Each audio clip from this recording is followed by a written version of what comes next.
Muito bem-vindo, meu amigo, minha amiga, advogado, advogada, estudante de direito, que quer aprender um pouquinho mais sobre a prática da advocacia criminal. Vem comigo, para quem não me conhece, meu nome é Jadson Reis, sou advogado criminalista há quase 10 anos e venho compartilhar um pouquinho com vocês da minha experiência, dos meus erros, dos meus acertos, para que vocês consigam ter êxito e também não cometam os mesmos erros que eu cometi na prática da minha advocacia. Vem comigo, você que conhece aquele amigo ou aquela amiga que já tem na veia o DNA de advogado, de advogada criminalista, já compartilha esse vídeo com ele, com ela, para que eles não percam nada das postagens e das atualizações aqui do nosso canal, beleza? Já estamos aqui caminhando para a nossa quarta aula. Nossa quarta aula funciona, nossas aulas, na verdade, todas funcionam da mesma forma, tá? A gente posta o vídeo aqui, fala sobre um tema, dá características de como você alegar na prática, de como você vai visualizar isso na prática para que você tenha resultados satisfatórios nos seus casos. E também, junto disso, ainda é disponibilizado um checklist prático de tudo que eu falo aqui para você conseguir aplicar na sua prática, no seu cotidiano, no seu dia a dia e dos seus casos que você vai pegar, esses checklists para ficar mais fácil de você reconhecer e aplicar o que você aprendeu aqui, beleza? Então, se você não é inscrito, já se inscreve no canal, deixa o seu like, comenta aí embaixo se você está gostando, se você não está gostando, ativa as notificações para você não perder nada, beleza? E se você também quer aprender um pouquinho mais, quer saber um pouquinho mais da rotina de advogado criminalista, como funciona um pouquinho da prática nos meus casos concretos, me acompanha no Instagram, nas redes sociais, no TikTok. Lá eu costumo compartilhar um pouquinho do meu dia a dia da advocacia criminal, do meu dia a dia na prática, aí, nas minhas audiências, nos meus atendimentos, dos casos, das teses que deram certo, das que não deram certo. Então, pode seguir meu arroba aí. Nas redes sociais é tudo a mesma coisa. Arroba Jadson Reis Criminalista, TikTok, Instagram e aqui no YouTube, beleza? Hoje estamos continuando para o nosso tema de direito penal essencial à defesa, ou seja, é o direito penal básico para que você possa defender o seu cliente com qualidade, tá bom? Então, estamos falando aí sobre crime, hoje vamos falar sobre antijuridicidade, tá? Ou seja, as excludentes de licitude que você aprendeu aí na faculdade ou no seu cursinho e etc. Aquelas excludentes de licitude clássica, excludentes de licitude, legítima defesa, estado de necessidade, estrito cumprimento do dever legal e exercício regular do direito. Óbvio que eu não vou falar de uma maneira teórica, tá? Vamos falar de uma maneira prática, como você vai reconhecer isso na prática e como você vai aplicar isso na sua prática da advocacia para buscar resultados satisfatórios para os seus clientes. Fechou? Hoje vamos à nossa quarta aula falando então de direito penal aplicado à defesa, falando sobre ilicitude ou antijuridicidade. Gente, é a mesma coisa, tá? Você já sabe que quando tiver esse nome significa a mesma coisa, tá? Falando de excludentes de ilicitude, beleza? Ilicitude e antijuridicidade é um elemento para o crime, um elemento que compõe o crime, para a constituição do crime. Então, o crime, a gente já viu nas aulas anteriores que ele é composto de fato típico, ilicitude. Estamos então nesse segundo elemento, hoje vamos falar desse segundo elemento da ilicitude. A culpabilidade será na próxima aula. Então, fato típico, primeiro elemento do crime, já foi tratado nas aulas anteriores. Se você ainda não viu as aulas anteriores, volta, assiste, porque é muito importante que você saiba alegar as teses que podem demonstrar a atipicidade da conduta do seu cliente. Baixa os checklists e usa na sua prática da advocacia, beleza? Aulas anteriores estão já disponíveis aí no YouTube. Vamos falar de ilicitude ou antijuridicidade. Gente, ilicitude ou antijuridicidade, como eu já falei, é um elemento que constitui o crime, tá? Mas quando existe esse fato típico, a antijuridicidade ou a ilicitude já é presumida naquele caso. Isso mesmo, tá? Se o delegado foi lá e prendeu o seu cliente em flagrante, enquadrou o seu cliente ali numa previsão legal, aplicou a tipificação, viu que é um fato, trata-se de um fato típico, ele já vai presumir que aquela conduta, aquele fato também é antijurídico, que é ilícito, que é ilegal aquela conduta, tá? Então, cabe a você, advogado, advogada, criminalista, provar e demonstrar que, apesar de ser um fato típico, ela não é ilícita, aquela conduta não é ilícita, não é proibida. Pelo contrário, existe uma previsão legal que autoriza, que torna aquela conduta, aquela atitude, aquele fato lícito, legal, jurídico dentro da lei, beleza? Então, antilicidade ou ilicitude é uma característica necessária, um elemento necessário para a constituição do crime, beleza? E ela é presumida sempre que existe já o fato típico. Cabe ao advogado, então, comprovar e demonstrar que essa conduta não é antijurídica, ela não viola o direito, ela não viola o sistema de justiça nem a ordem jurídica. Então, fique atento você advogado, porque comprovar isso pode gerar a exclusão do crime e você pode sair com seu cliente pela porta da frente da delegacia. Você pode sair com seu cliente pela porta da frente do fórum com uma absolvição. Fechou? Então, vamos para cima. Quais as modalidades de excludente de licitude? Bom, está previsto lá no artigo 23 as modalidades de excludente de licitude legais. Elas podem ser divididas em duas formas, gente. As legais, que são as previstas em lei, é a que você já conhece, legítima defesa, estado de necessidade, estrito cumprimento do dever legal e exercício regular do direito. Essas são as excludentes de licitudes legais, previstas em lei, beleza? E a supralegal, que é o consentimento do ofendido, que não está previsto em lei, mas doutrinariamente entende-se que o consentimento do ofendido retira a característica de licitude do crime, beleza? Do fato. Vamos começar falando sobre o estado de necessidade. Gente, o estado de necessidade que está previsto lá no artigo 24 do Código Penal, o seu conceito, mas ele está previsto também ali como excludente de licitude de maneira genérica, lá no artigo 23, inciso, acho que primeiro ou segundo, não lembro exatamente, mas está previsto lá como excludente de licitude e também tem o seu conceito legal ali no artigo 24.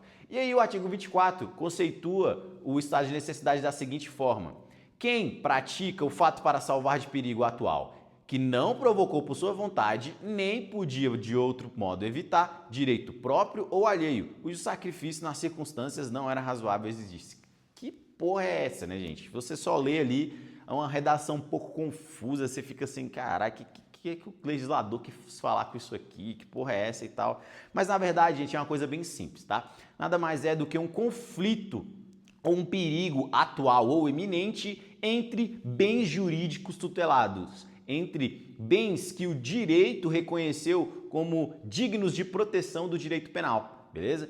Ou seja, um exemplo, a integridade física e o patrimônio, beleza? Ou a saúde pública e o patrimônio, ou a saúde pública e a vida, integridade física, enfim, vai existir aí no caso concreto um conflito de bens jurídicos em que o agente, o seu cliente, ele vai lesionar, ele vai sacrificar um desses bens jurídicos, tá bom?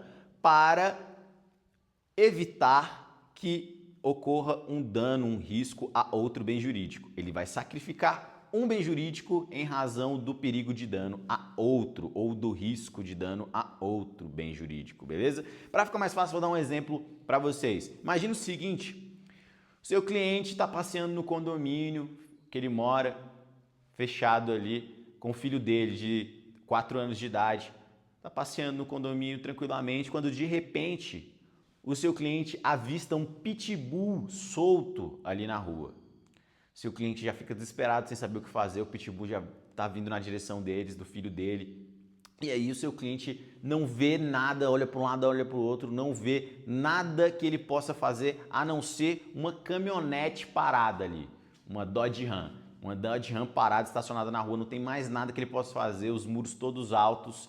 E aí ele pensa rápido e fala, porra, vou quebrar o vidro dessa Dodge Ram para esconder meu filho lá dentro, para proteger meu filho lá dentro, enquanto eu me viro, subo em cima da caminhonete para ver se esse pitbull não ataca a gente, para proteger o meu filho do risco desse pitbull, do perigo que esse pitbull está gerando aqui, pode gerar para a integridade física do meu filho.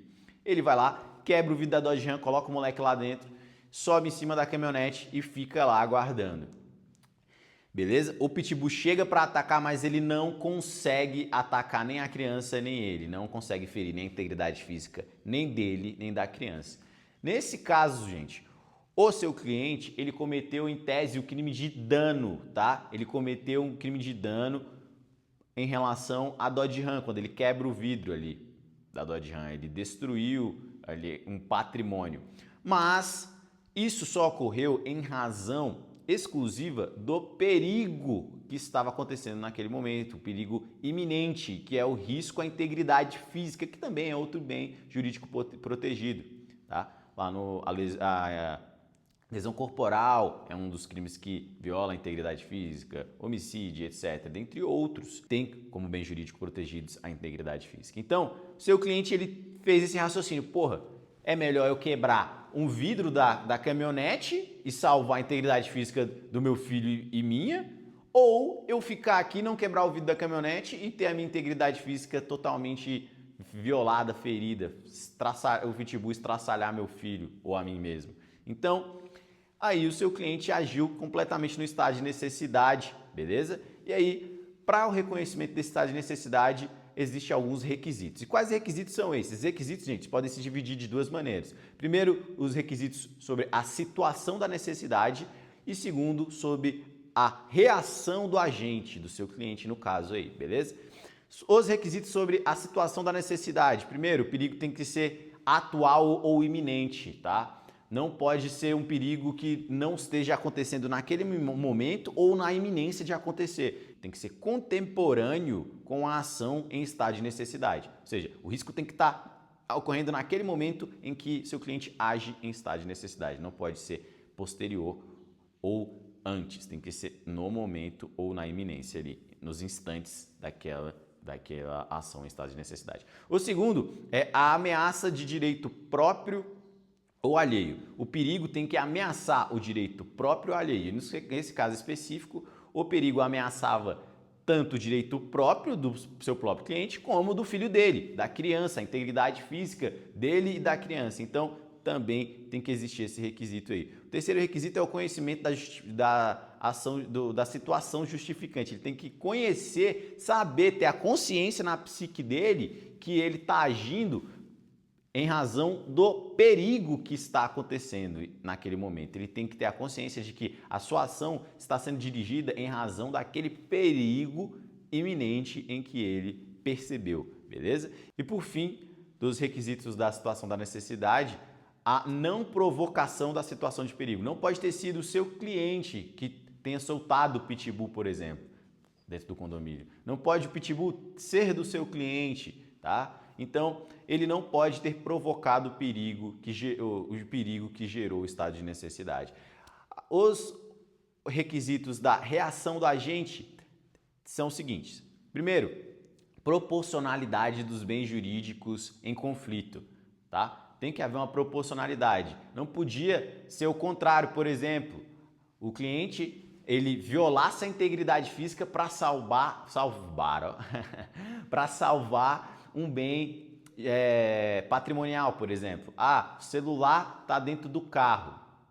O celular está dentro do carro. E aí, mas para ele abrir aquele carro, ele precisaria, de alguma forma, bater na criança ou machucar alguém para poder pegar, salvar aquele celular ali que estava dentro do carro. Ou o celular está na rua, um caminhão vai passar por cima e ele vai lá para salvar o celular, empurra a velhinha, uma criança para poder salvar o celular. Aí não temos a proporcionalidade, porque a integridade física, obviamente, acho que a gente não precisa nem estar aqui discutindo isso, é muito mais valorada e muito mais importante para o direito a integridade física do que o patrimônio.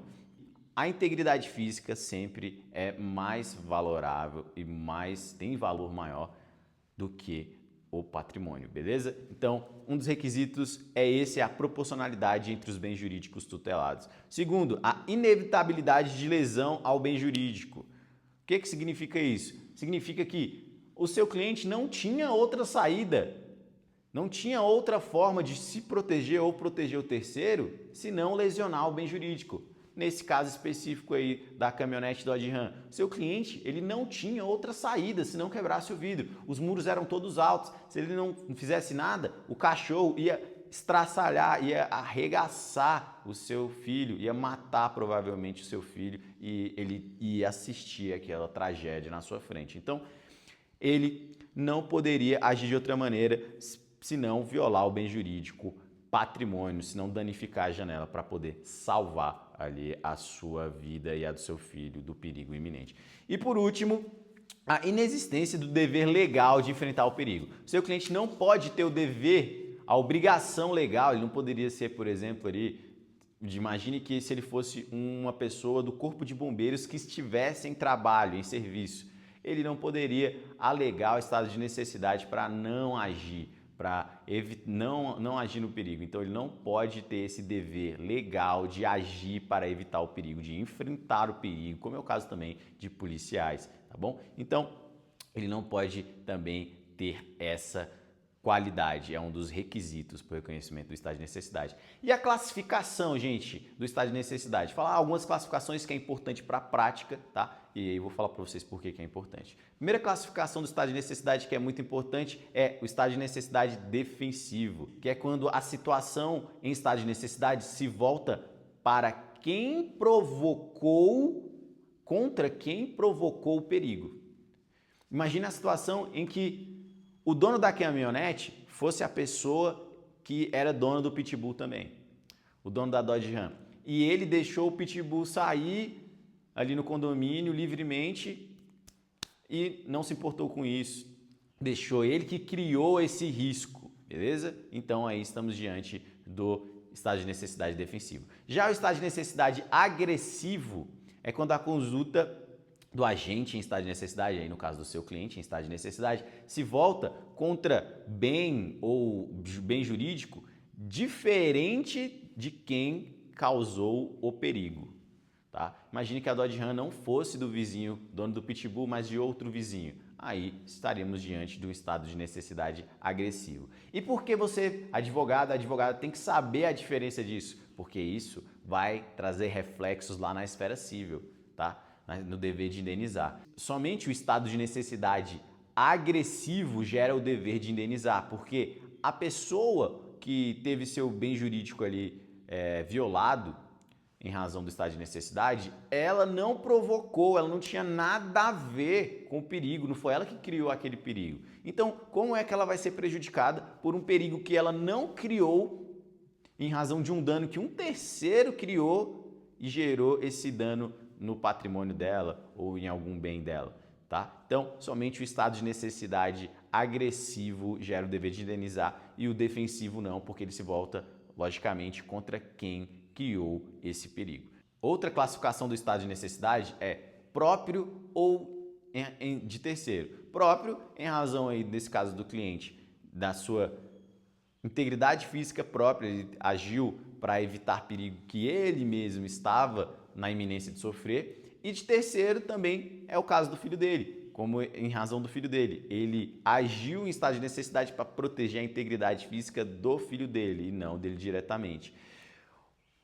Outra forma de estado de necessidade, outra classificação é o estado de necessidade putativo, tá? O estado de necessidade putativo, que trata de um estado de necessidade imaginário. Seu cliente imaginou em relação às circunstâncias, dadas as circunstâncias do caso concreto, ele acreditava que existia aquela situação de perigo e aí ele agiu acreditando nisso, beleza? E aí, nesse caso concreto, se ele age de uma maneira acreditando que estava dentro de uma situação de perigo, sob a circunstância de um perigo atual e iminente, e aí não existia outra saída senão ele lesionar outro bem jurídico, aí, dessa forma, afasta o dolo do seu cliente, conforme artigo 20, parágrafo 1º do Código Penal, ou a culpabilidade, conforme artigo 21 do Código Penal, a depender da teoria que vai ser aplicada no caso concreto. Nesse caso, você é advogado, tem que estar bem preparado e para usar a sua perspicácia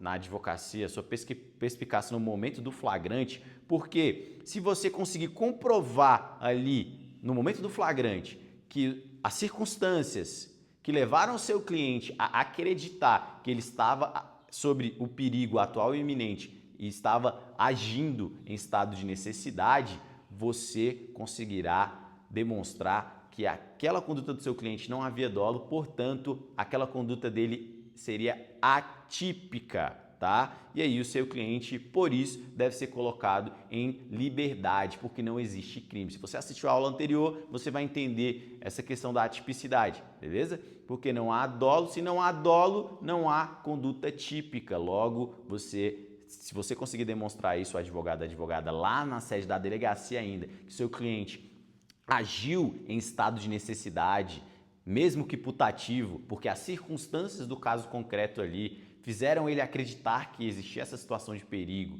e que somente daquela forma, lesionando o bem jurídico, ele poderia se salvar desse perigo, você pode sair com o seu cliente pela porta da frente, porque a conduta dele pode ser considerada atípica, beleza? Esses são os elementos, essas são as classificações do estado de necessidade. Próximo caso de excludente de ilicitude, próxima forma de excludente de ilicitude, de exclusão da ilicitude, legítima defesa. Eu acho que essa é a mais comum, acho que você domina mais, que a gente gosta mais na prática da advocacia, que a gente vê de maneira mais comum, é a legítima defesa. A legítima defesa está prevista lá no artigo 25 do Código Penal, beleza? Que traz alguns elementos do que é a legítima defesa, mas antes de mais nada, vamos ver o que fala lá o artigo 25, o que é legítima defesa. Primeiro fala o seguinte lá o artigo 25, entende-se em legítima defesa quem, usando moderadamente dos meios necessários, repele injusta agressão atual ou iminente a direito seu ou de outrem. Então, a gente pode já puxar uns requisitos da legítima defesa desse texto legal. Primeiro, injusta agressão. Tem que existir essa agressão injusta, tá? Não pode ser justa. Como assim? Existe agressão justa? Claro que existe, beleza? Uma injusta provocação da vítima. A vítima ficou provocando, a vítima ficou xingando, a vítima ficou agredindo verbalmente a pessoa ali. E aí, o seu cliente vai lá, perde a cabeça e agride ela. Essa agressão, em tese, é justa, porque ele foi provocado, beleza? Então, essa agressão tem que ser injusta, não pode ser uma agressão justa. Segundo, o perigo também tem que ser atual ou iminente. Nesse caso aqui, o perigo não. Esse caso aqui é a agressão. Essa agressão que o seu cliente vai sofrer, ela tem que ser atual ou iminente, não pode ser depois. Ah, apanhei na rua, fui lá em casa, busquei o revólver para matar o meu desafeto de quem eu apanhei. Esquece, não é legítima defesa. Isso aí não é legítima defesa porque não existe a atualidade, beleza? Então, tem que ser no momento, na hora, tá? Iminência ali do risco, da agressão.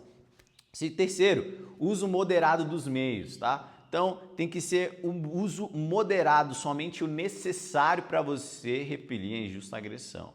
Ah, como assim uso moderado? Seguinte, você está sendo agredido ali, na iminência de ser agredido, e aí o cara vem para cima de você com a faca, você saca a pistola e dá um tiro nele, consegue neutralizá-lo, fazer com que ele pare a injusta agressão, ele caia no chão. Pronto, você usou dos meios necessários, meios moderados. Você não excedeu a agressão necessária para poder repelir a injusta agressão. Você não excedeu isso. Agora, se você, depois do seu suposto agressor caído no chão, você pega e realiza 10 disparos nele no chão, esquece, aí é excesso, não usou dos meios necessários, você vai responder por esse excesso. Quarto requisito, proteção de direito próprio ou de outrem. A mesma lógica que se aplica ao estado de necessidade. Direito próprio ou de outrem. Então, você tem que estar ali defendendo o seu direito ou de outra pessoa, tá? No caso do filho lá, imagina, você pode defender ali o seu filho, a sua filha. Outro e o quinto elemento é o conhecimento da situação justificante, ou seja, você tem que saber que está sendo agredido injustamente e está reagindo em legítima defesa. Tipos de legítima defesa, gente. Primeiro, legítima defesa putativa. Da mesma forma que acontece lá no estado de necessidade, a legítima defesa putativa, o agente, o seu cliente, no caso, ele está acreditando que existe uma injusta agressão contra ele naquele momento. E aí ele age acreditando que seria injustamente agredido, quando na verdade não era isso que estava acontecendo. Um exemplo disso, gente, imagina o seguinte, o cliente de vocês já foi do mundo do crime, já mexeu com coisa errada. E aí, nessa época que ele fez parte do mundo do crime, ele fez alguns desafetos, sofreu algumas ameaças de morte em relação a isso. E aí, saiu desse mundo do crime, mas ainda assim fica aquela insegurança, daqueles desafetos, etc. E certo dia o seu cliente está saindo pelo portão da casa dele. Quando ele está saindo no portão da casa dele, ele vê um desses desafetos correndo em sua direção com a arma na mão. Imediatamente ele acredita que vai sofrer uma agressão. E aí ele saca a arma e pum, efetua um disparo contra esse desafeto. Esse desafeto imediatamente cai no chão. E aí, após esse desafeto cair no chão ali, e ele conseguir neutralizar ele percebe que na verdade o desafeto era fugindo da polícia. Ele vê a polícia em perseguição a esse desafeto. Então ele percebe que na verdade não existia uma injusta agressão. O desafeto não queria agredir ele, mas na verdade ele estava se evadindo da polícia. Aí claramente está caracterizado o estado de necessidade, ó, a legítima defesa putativa, porque ele acreditava, dentro daquelas circunstâncias, já tinha ameaça daquela pessoa contra ele, a pessoa estava vindo na direção dele com arma de fogo uma arma de fogo na mão, ele acreditou, estava saindo, foi surpreendido ali por aquela pessoa correndo com a arma na mão em direção a ele, o desafeto dele. Então, aí, você advogada vai demonstrar para o delegado que estão presentes os requisitos da legítima defesa putativa e o delegado pode deixar, inclusive, de realizar a prisão em flagrante do seu cliente. Caso não, o juiz na audiência de custódia pode conceder a liberdade provisória do seu cliente e ele responder esse processo em liberdade porque ele agiu em legítima defesa, beleza? Em legítima defesa, ainda que putativa. Outra espécie de legítima defesa é a legítima defesa sucessiva. A legítima defesa sucessiva ocorre quando a pessoa agindo em legítima defesa, aí depois que ela age em legítima defesa, ela começa a se exceder, ela não usa dos meios moderados, ela se excede ali na legítima defesa e em relação a esse excesso é possível ocorrer legítima defesa, tá bom? Então, existe essa legítima defesa desse excesso. No primeiro momento, a pessoa age em legítima defesa, a vítima aí nesse caso age em legítima defesa, mas ela se excede e aí essa pessoa que era agressora anteriormente está agora sofrendo a injusta agressão pela exceção, ela age em legítima defesa. Um exemplo disso, imagina o seu cliente que está lá num bar e se envolve numa briga de bar, bêbado, arremessa um copo de cerveja em um desafeto, imediatamente saca a arma e pum, atira no seu cliente, neutralizando e caindo no chão. Pega na perna do seu cliente já cai no chão, neutralizou e parou a injusta agressão naquele momento. Seu cliente está no chão ali neutralizado. Só que isso não foi suficiente para o desafeto de tanta raiva, ficou tão tomado de raiva naquele momento que correu para cima do seu cliente para chutar a cabeça dele. Se o cliente imediatamente percebendo aquele tentativa de excesso, pega uma garrafa e pum, arremessa no rosto do desafeto para evitar aquela injusta agressão do chute na cabeça. O desafeto tem ali a garrafa, bate no seu olho, sofre a lesão que perfura o seu olho esquerdo e aí ele acaba por perder a visão desse olho esquerdo. Em tese, existiria uma lesão corporal grave aí em relação ao seu cliente. Só que, na verdade, ele estava agindo em legítima defesa sucessiva. Ele errou, sim, agrediu injustamente, sim, quando ele arremessou o copo da primeira vez. Só que ele já tinha sido neutralizado, a injusta agressão já tinha parado, já tinha cessado. Mas o desafeto quis agir de maneira excessiva, chutando a cabeça dele, e aí isso permitiu com que o seu cliente reagisse em legítima defesa, arremessando a garrafa na cabeça dele, que causou essas lesões de lesão corporal, mas seu cliente agiu em completa legítima defesa sucessiva, beleza? Então, você advogada, tem que saber alegar e como alegar essas teses de excludente de licitudes, principalmente em razão da legítima defesa, que é uma das coisas mais comuns na prática da advocacia. Outra forma de exclusão da ilicitude é o exercício regulado de direito, beleza? Está previsto lá no artigo 23, inciso 3º do Código Penal, mas não existe um conceito legal. Lá só está previsto como um excludente de ilicitude, mas o Código Penal não trouxe para a gente ali o que é exercício regulado de direito. Então, coube à doutrina e à jurisprudência tratar do que é o exercício regular de direito. Mas na prática, gente, o exercício regular de direito nada mais é do que a realização de um fato considerado ilícito, mas por força de um desempenho de um direito previsto legalmente. E aí, você tem que se atentar que esse legalmente não é só uma lei estrito sensu lá publicada pelo Congresso Nacional não, tá? Na verdade, pode ser qualquer ato normativo, pode ser uma resolução, pode ser uma portaria, pode ser um decreto, pode ser qualquer ato legislativo que possa assegurar e resguardar aquele direito. Requisitos do exercício regular do direito. Primeiro, existência de um direito. O cliente deve ter um direito reconhecido, garantido por lei ou por qualquer outro ato normativo ou pelos costumes. Segundo, uso proporcional, beleza? O seu cliente tem que usar proporcionalmente daquele direito. Ele não pode estar usando do direito para abusar ou exceder o exercício daquele direito, tá? Então ele tem que usar da maneira adequada e proporcional. E o terceiro é o conhecimento. O seu cliente deve conhecer e saber que ele está agindo, exercendo o seu direito e não cometendo um crime, beleza? Um exemplo disso, imagina o seu cliente que é paciente medicinal de cannabis sativa, com prescrição médica e tudo mais, e aí ele tem a prescrição do tratamento com extrato da planta, tá? Conhecido também como haxixe. E aí ele vai fazer uma viagem, no aeroporto ele é detido pela polícia, tá? Por estar portando ali 10 gramas da substância de extrato da planta.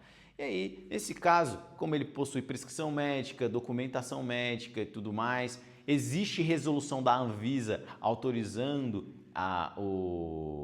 o fornecimento e o tratamento com esse produto, ele não pode ser enquadrado no artigo 28 da Lei de Drogas, não pode ter seus produtos apreendidos. Por quê? Porque ele está exercendo regularmente o seu direito, com prescrição médica, de acordo com as resoluções que a Anvisa tem, tratando sobre o tema. Então, nesse caso, o seu cliente estará protegido. Nesse caso, o seu cliente estará protegido e atuando em pleno exercício regular do direito excludente da ilicitude. Então, nesse caso, o seu cliente deve ser solto, deve ser liberado e ter todos os seus bens restituídos naquela abordagem, beleza? Outra forma de excludente de ilicitude é o estrito cumprimento do dever legal. O estrito cumprimento do dever legal é quando o seu cliente, em razão da função que ele exerce profissional, ele pratica alguma conduta considerada típica, mas no exercício da sua função. Ele não sabe que está cometendo um crime, ele acredita, pelas circunstâncias do caso concreto, que está agindo conforme a legislação, conforme o regramento que prevê as regras da sua profissão. Requisitos para esse estrito cumprimento do dever legal, que também está previsto lá no artigo 23, inciso 3º. Primeiro requisito, a ausência de consentimento de ilicitude, ou seja, o seu cliente tem que saber que aquela conduta que ele está cometendo não é ilícita. Ele não pode saber que está cometendo um crime, uma ilicitude. Pelo contrário, ele tem que acreditar e saber que ele está fazendo uma conduta legal, legítima, lícita, tá bom?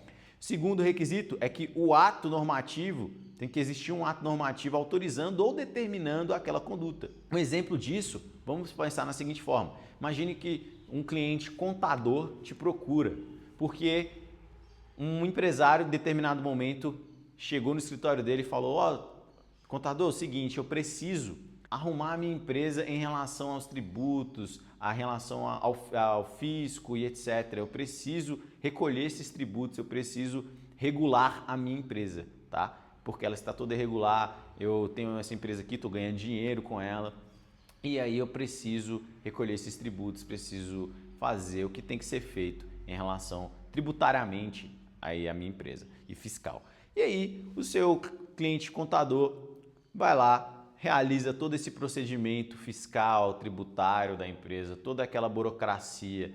O que seu cliente não sabia é que, na verdade, esse empresário era um traficante de drogas e aqueles valores que ele falava que era da empresa dele, na verdade, eram valores originários da venda de entorpecentes. Seu cliente, em determinado momento, é vítima de uma busca e apreensão na casa dele em relação à lavagem de capitais. Colocam o seu cliente como se seu cliente fizesse parte da organização. E aí, cabe a você, advogado, mostrar que o seu cliente, na verdade, em nenhum momento agiu contrário à lei. Ele estava apenas exercendo o seu estrito cumprimento do dever legal. De acordo com as resoluções, com as regulamentações, você vai demonstrar que ele não sabia, nem tinha como saber que aquele dinheiro ou aquele empresário era um traficante. E aquela atitude do traficante, a origem daquela empresa, era uma origem ilícita. Você vai demonstrar, de acordo com as resoluções, as normas do Conselho Federal, aí no caso de contabilidade, ou as normas específicas de cada carreira, para demonstrar que ele estava agindo em estrito cumprimento do seu dever legal, tá? E não agindo em conluio, e não agindo como partícipe ou cúmplice do criminoso, do empresário, que se passava por empresário, na verdade, era um traficante. Então, essa é também uma forma de você, advogado, de você, advogada, demonstrar a inocência e comprovar a excludente de licitude na conduta do seu cliente, beleza? Então, você, advogado, advogada, tem o dever de ir atrás, buscar esses elementos que demonstrem, que indiquem essas exclusões da ilicitude, porque, como eu falei, existe uma presunção de que bastou o fato típico, bastou a tipificação lá pelo delegado, existe uma presunção de que a conduta do seu cliente é ilegal, é ilícita. É por isso que o contador passou a responder esse procedimento. É por isso que o contador foi denunciado e sofreu essa busca e apreensão, por conta dessa presunção. E aí cabe a você, advogado, advogada, provar isso. Não é o promotor, não é o juiz, não é o delegado que vai fazer isso, porque o trabalho dele está pronto. Está tipificado ali, existe a presunção, cabe a nós, defensores, advogado, criminalista, advogada, criminalista, mostrar que aquela conduta não é ilícita, pelo contrário, ela é legal e legítima, beleza? Então, essa é a excludente de licitude do estrito cumprimento do dever legal. E por último, não podemos deixar de falar da excludente de licitude supralegal, que é o consentimento do ofendido. O consentimento do ofendido também é uma excludente de licitude, mas não está prevista na lei, não está prevista no Código Penal, não existe nenhuma lei que prevê isso, mas ela é uma causa de exclusão da ilicitude supralegal, acima da lei, de acordo com a doutrina e os costumes, beleza? Então, quais os requisitos para o consentimento do ofendido ser reconhecido como excludente de licitude? Primeiro, o bem jurídico tem que ser disponível, a pessoa tem que ter a disponibilidade daquele bem. Por exemplo, a integridade física. A integridade física não é um bem disponível, a vida não é um bem disponível. Se eu quiser ceifar minha própria vida, ok, eu posso fazer isso. Agora, eu não posso terceirizar isso para um terceiro, eu não posso fazer isso para um terceiro. Por quê? Porque, embora seja disponível a mim mesmo, eu não posso disponibilizar para um terceiro. Eu posso agir dessa maneira, mas o terceiro não pode. Então, eu posso fornecer a minha vida para um terceiro ceifá-la. Então, o bem jurídico tem que ser disponível, beleza? Segundo, a vítima tem que ser capaz, tá? Vítima capaz, maior de 18 anos, para poder consentir ou não com aquela conduta. E o terceiro, esse consentimento tem que ser prévio e válido, tá? Não pode ser posterior. Então, tem que ser prévio, antes da conduta, antes da ação. Exemplo disso, imagina seu cliente pede autorização de um dono do imóvel ali de uma casa e começa a fazer um grafite no lado de fora do muro dessa casa. Enquanto ele está fazendo o grafite ali, a polícia militar chega, aborda e fala: "Ei, que porra é essa aí? Você está pichando esse muro aí, cara? Que porra é essa aí? Cadê a comprovação? Cadê a documentação?" E aí ele liga para você, advogado: "Doutor, tem uns policiais aqui querendo me prender por conta disso, eu tenho autorização aqui do vizinho." E aí, você, advogado, vai demonstrar para esses policiais que existe essa autorização prévia, demonstrando que não se trata de um crime, tá? Por quê? Porque aí, como estamos falando, patrimônio é disponível. Você pode abrir mão do seu patrimônio a qualquer momento. Você pode doar, ceder, comprar, vender, a porra toda. Patrimônio é um bem disponível. E aí, nesse caso, você vai demonstrar que há o consentimento da vítima, ali no caso do dono daquele imóvel, do dono daquele muro, autorizando o seu cliente a realizar aquele grafite naquele muro. Lembrando que grafite não é pichação, não é crime, conforme previsto lá na lei de crimes ambientais. Pichação é uma coisa, grafite é outra. Então, conseguindo demonstrar esses requisitos, você vai conseguir a liberdade do seu cliente ali e que ele não sofra nenhuma sanção de maneira injusta, beleza? É isso aí, gente. Espero que eu tenha ajudado vocês com a aula de hoje. Espero que vocês tenham gostado da aula de hoje. Não se esqueçam de se inscrever para vocês não perderem nada. Baixe o checklist que está aí embaixo gratuitamente. Use esse checklist na prática de vocês, no cotidiano, imprima, leva quando você for para a delegacia, leva quando você for para a audiência de custódia, leva quando você for para a audiência de instrução, porque isso vai ajudar você a entender e verificar se estão presentes determinados requisitos para as teses específicas no caso de vocês, beleza? Então, não deixe de baixar esse checklist, que é de muita importância e vai ajudar você nessa vida prática. Comenta se você está gostando ou não dessas nossas aulas, desses vídeos, se está ficando alguma dúvida, se ficou alguma dúvida, comenta aí embaixo. Quem quiser saber um pouquinho mais sobre a prática cotidiana, me segue lá nas redes sociais. É isso aí, gente. Tamo junto, forte abraço, até a próxima aula, é nóis!